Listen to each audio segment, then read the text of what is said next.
Here we go.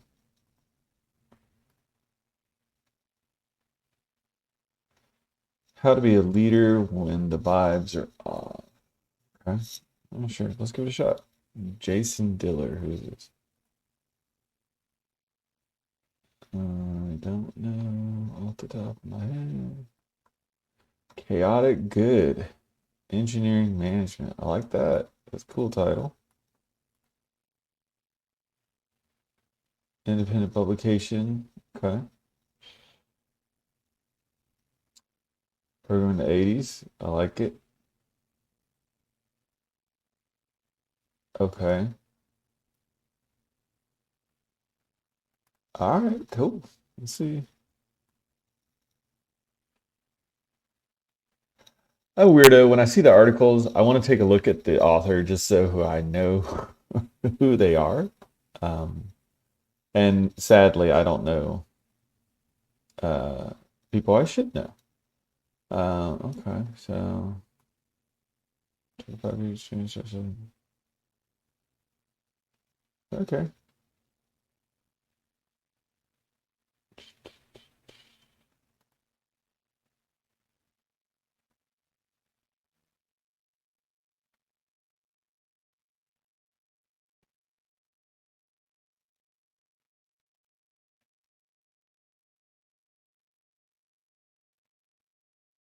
Fresh books. Instructor. All right. Been doing it for a minute. Cool, cool, cool. Let's take a look. What we got?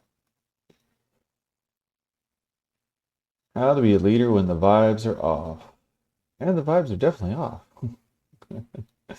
Okay. A very long era where optimism is carried the industry. Something has curdled. AI hype, return to the office mandates, and continued layoffs have shifted the mood. Managers are quicker to fire. Existential dead has replaced the confidence that a tight job market for developers provided for decades. Vibes are for sure off. What's changed? What follows are generalizations. If your company is escaping some or all of these, I applaud you.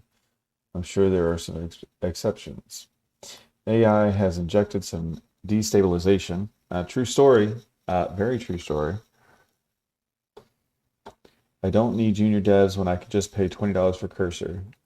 Well, I mean, I'm sure that's the mentality, but I don't particularly believe that because the fact of the matter is, junior devs become senior devs. Um, and so, but I do see how that is affecting some of the larger businesses that don't necessarily see the benefit of having those junior devs. Has affected everyone. If this turns out to be has an effect on everyone, even if this turns out to be silly down the road, for sure. I see lots of people worried about the aim of all of this and to ultimately have a robot do their entire job. Ooh, that's scary. Whether or not this is possible doesn't mean people aren't going to try. True story. And it's the trying that raises people's anxiety. On top of that, we've also got, quote, AI work slop. Yeah.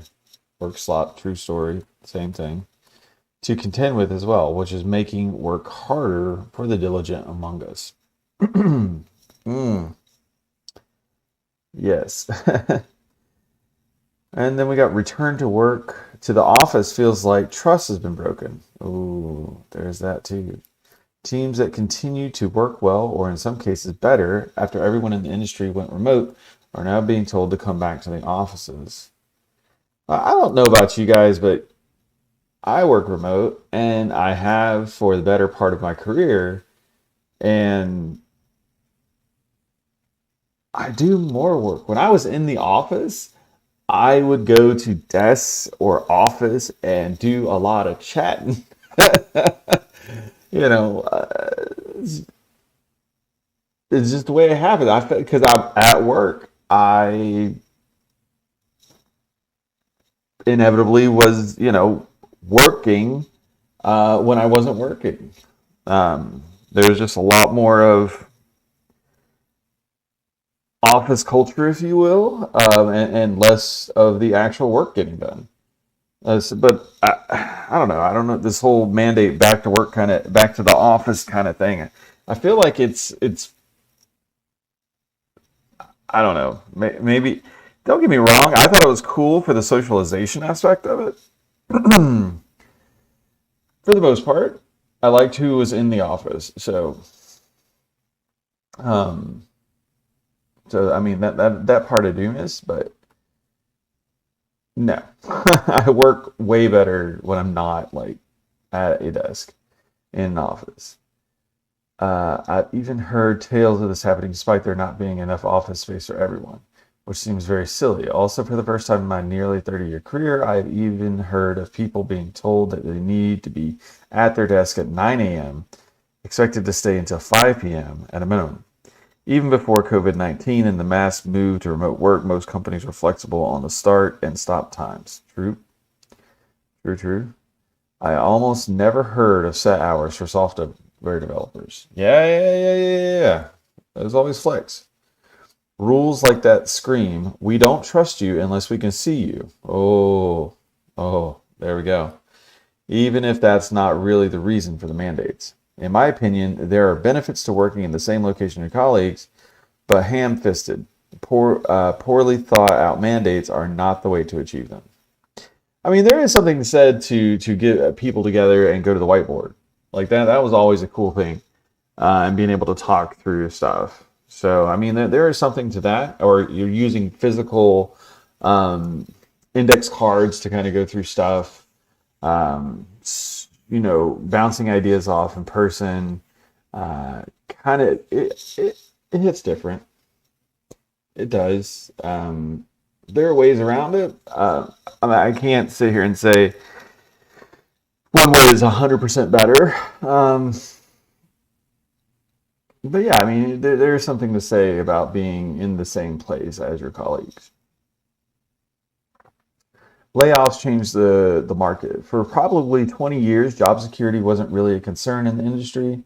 Layoffs happened here and there, and companies folded, but the demand was always strong, and most people capable of writing code or managing people who write code could lose their job. Oof, that's the weirdest part. Like I always thought that these jobs that we have are secure, and you'd never have to worry about it. And it's just really weird to see it happening right now. Spend the severance on a nice vacation and return with the confidence that they'd be able to land a new gig in a couple of months, a couple of weeks. Yes, that's always been the thought. Likely at a higher pay. Mhm.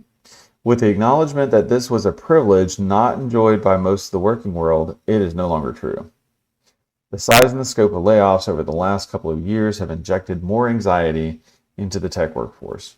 I can agree with that. C-suite energy has changed across the board. Execs seem more efficiency focused, uh, financialized. I can't say this word. Financialized and less mission driven. The days of take care of the employee and the employees will take care of your business feel like they're in the rearview mirror, and a new do your job or else mentality has taken place. That sucks. I I don't feel this at where I'm at, but um, that would suck.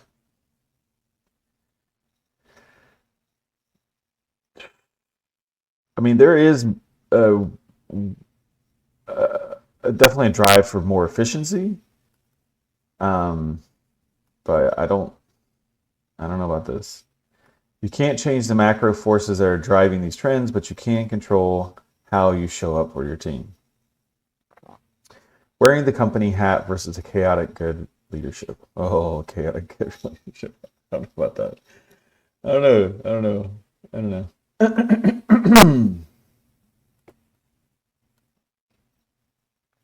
Sorry, clearing my throat. I forget the. Anyways, wearing my standard advice to anyone with a management role and anyone at the staff level of individual contributor is that, quote, wearing the company hat should be the default. You're not always going to agree with the decisions that come down from the top. Even when you don't agree with the decisions the company leadership is making, Part of your job is representing and facilitating these decisions with full alignment. I mean, yeah, you're supposed to show a united front when you're going through these things. Uh, you know, any team that you're working in, I don't care how small, how big, any partnership you're in, anything like that, like you have your internal discussions, and that is the time to voice concern. That is the time to actually have um, any type of dissent brought up in that conversation. But when you're facing others and everything else, you have to show a united front, hands down. That is in any partnership, any relationship. You're always showing a united front. When acting, quote, in public, all hands department meetings, and in general, this is mandatory, as contradicting the bosses in a broad forum can kill the credibility you have with the leadership across the wider team. It's also a good way to get yourself fired. I mean, but this is true. This is true. Like, when even you're, I don't care what the relationship is. If you are, if you're married, this is what you're going to do. The time to have the discussion is in private, and you discuss those things. But when you are with other people, you show a united front. You do not show dissent. You don't disagree, and things of that nature. Like it's important, and you always support your partner in whether it's work or at home. Like that's just what you do. That's how a good partnership functions. Let them know you're still on their side. But you know what also kills trust? Telling your team it's sunny out when everyone can plainly see that it's raining. Yes, your team is made up of smart adults who can, at the very least, count the number of employees and the number of desks and calculate that everyone in the office on Wednesday isn't going out to work, going to work out well if the people outnumber the chairs. Telling them something else is going to make you look like an idiot, toady in their eyes. What? Your team is made up of smart adults who can, at the very least, count the number of employees and the number of desks and calculate that, quote, everyone in the office on Wednesday isn't going to work out well if the people outnumber the chairs. Telling them something else is going to make you look like an idiot toady in their eyes.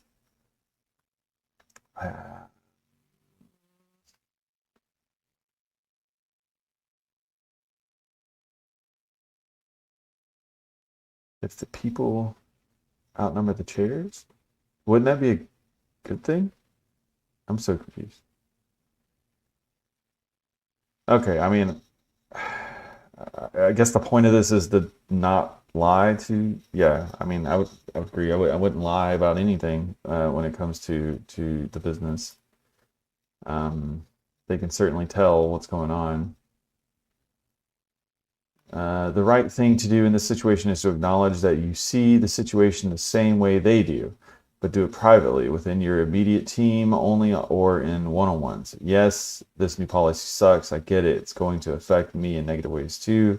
It's really important that you validate the emotions that all of these aspects are bringing up in people.